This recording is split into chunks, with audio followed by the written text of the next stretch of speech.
দেখো তো, এই দৃশ্যটা দেখেই কেমন বুকটা কেঁপে ওঠে। এক অসহায় প্রাণী কাদা আর গোবরের পাকে একেবারে আটকে আছে। হ্যাঁ, এটা এক বিশাল প্যাঁচা। তার পালকগুলো এমনভাবে নোংরায় ঢেকে গেছে যে ওড়ার সব ক্ষমতা যেন শেষ। উদ্ধারকারী মানুষটা কি সাহস দেখালো! নিজে গর্তে নেমে গেল, কাঁধ পর্যন্ত নোংরা।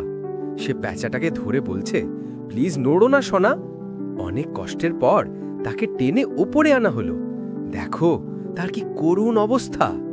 কিন্তু সব দুঃখের এখানেই শেষ। এবার শুরু হলো সেই জাদুর মুহূর্ত। তাকে নিয়ে আসা হলো উদ্ধার কেন্দ্রে, যেখানে একদল মানুষ অপেক্ষায়। শুরু হলো তার প্রথম স্নান। সাবান জলে তাকে ধীরে ধীরে পরিষ্কার করা হচ্ছে। সে একদম শান্ত, যেন জানে যে সে এখন নিরাপদ।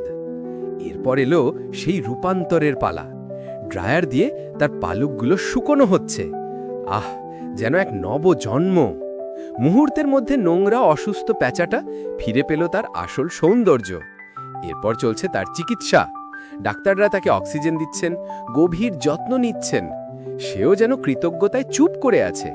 আর এইবার এলো বহু প্রতীক্ষিত সেই মুহূর্তটা, মুক্তির উৎসব। তাকে একটি বাক্সে করে বাইরে আনা হলো।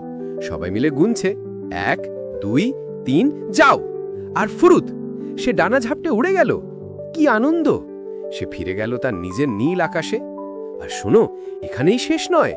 ভিডিওর শেষে দেখবে এই প্যাঁচাগুলো এখন মানুষের সাথে থাকে। দেখো, সে সোফায় বসে পোষা বিড়ালটার সাথে বন্ধুত্ব করছে। মানুষ তাকে আদর করছে, আর সেও গলায় মুখ ঘষছে। এই গল্পটা আমাদের শেখায়, একটু চেষ্টা আর ভালোবাসা থাকলে প্রকৃতির সবথেকে কঠিন পরিস্থিতি থেকেও হাসি আর মুক্তি ছিনিয়ে আনা যায়। এই অসাধারণ বন্ধুত্বের গল্পটা তোমার কেমন লাগলো?